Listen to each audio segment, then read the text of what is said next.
deliberately targeting the black family in the 1970s, right after they assassinated Dr. King. That's when they really saw the black family as the power base. Up until the 70s, they saw the black organization as the power base, right? And then I would say from slavery until the civil rights era, they saw the black church as the power base. But in the 1970s, they began seeing the black family as the power base. And so they said, okay, all these black power movements are being funded by black households. Let's destroy the household. And the first thing you got to do to destroy the household is destroy the black man's ability to provide for the household. So in 1970, they deindustrialized the inner cities. They went into Baltimore. They went into Philadelphia. They went into Richmond. They went into New York, Milwaukee, Chicago, Detroit, Little Rock. And they took out the skills that pay the bills from the high schools. Up until 1970, you could learn how to be a plumber in high school, electrician in high school, auto mechanic in high school, roofer in high school, HVAC tech in high school. They took those programs out, and then they also shut down the factory jobs that were in the inner city. Black people lost tens of thousands of factory jobs in the decade of the 1970s, and even more in the 1980s. And Bill Clinton didn't do us any favors in the 1990s either. So once they shut down the jobs and then shut down your ability to learn the skills, that began the impoverishment of the black community. And then the CIA showed up in 1980 and dropped off the crack. The crack couldn't come until 80 because as long as you had a job, you didn't have a need for the crack. So in order to turn the black economy into a drug-based economy, you had to kill jobs and job training. So 1970s was the decade of killing jobs and killing job training in the high school. 1980s, they decided, you know what? They're pretty much economically devastated. Roll the crack in. Roll the crack in. And when they rolled the crack in, the black man who's now unemployed and feeling inferior as a man because he can't take care of his family. He's either going to smoke that crack to deal with his economic depression, or he's going to sell that crack to try to pay the bills. Here's the thing. Whether you smoking it or whether you selling it, you're still in possession of it. And being in possession of it gets you a charge. So here comes Bill Clinton in the 1990s with the Bill Clinton crime bill. Now you go to jail for mandatory minimum sentences. Mandatory.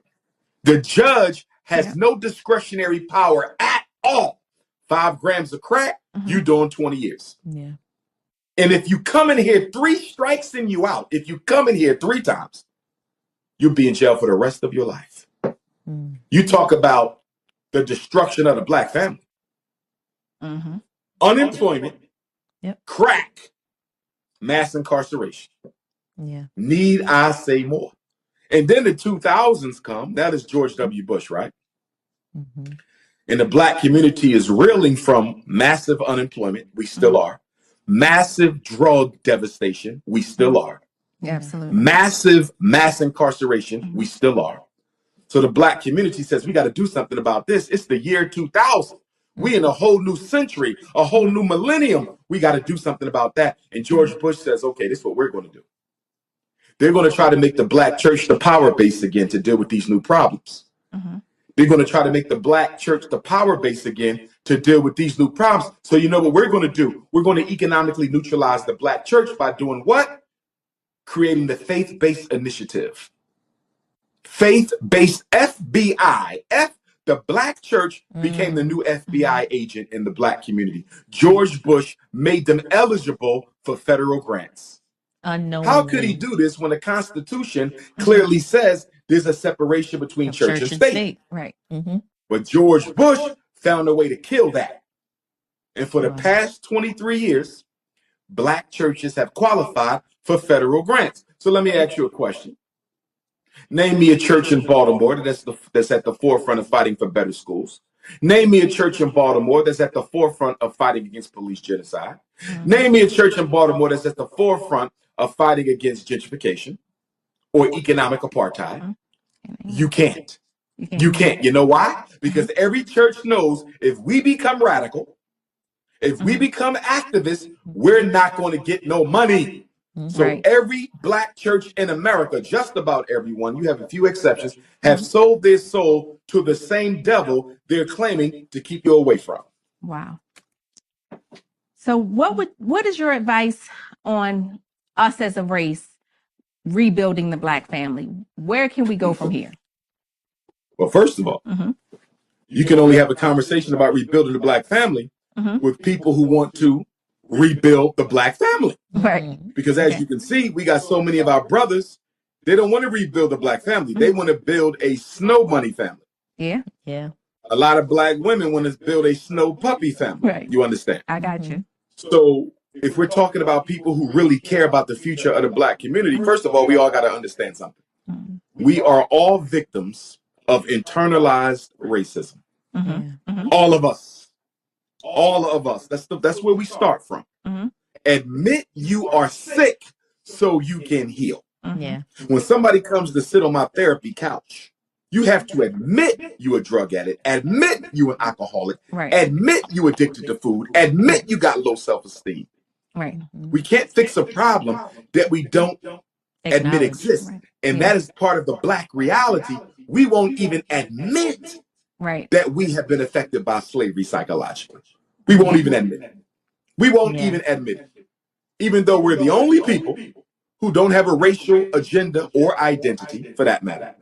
We're the only people who does not weaponize their money to improve their situation. We're the only people who still send our children to our enemies every day to get an education, although we could afford to build our own schools. Black America is allergic to responsibility for itself. Black America is allergic to accountability for itself. And Black America is absolutely disinterested in building up its own institutions, services, and programs. We want no part of building up our own community, which is such a contradiction because everywhere you go, somebody's talking Black Wall Street. Everywhere you go, we celebrating Tulsa, Oklahoma. How are we going to sit around talking about Tulsa or Rosewood or Charleston or Wilmington, North Carolina, when we don't even want to use any of our discretionary money to contribute to the fund that will create independent Black institutions? We don't have a Black Wall Street nowhere in this country. 50 million Africans spread across 50 states. That's 1 million Blacks per state. Nowhere you go, and I've been everywhere, nowhere you go will you find a Black-owned independent school, a Black-owned independent bank, a Black-owned independent hospital, a Black-owned independent supermarket. Nowhere in this country, although we gross $2 trillion a year, and Negroes will tell you they're not affected by internalized racism. They be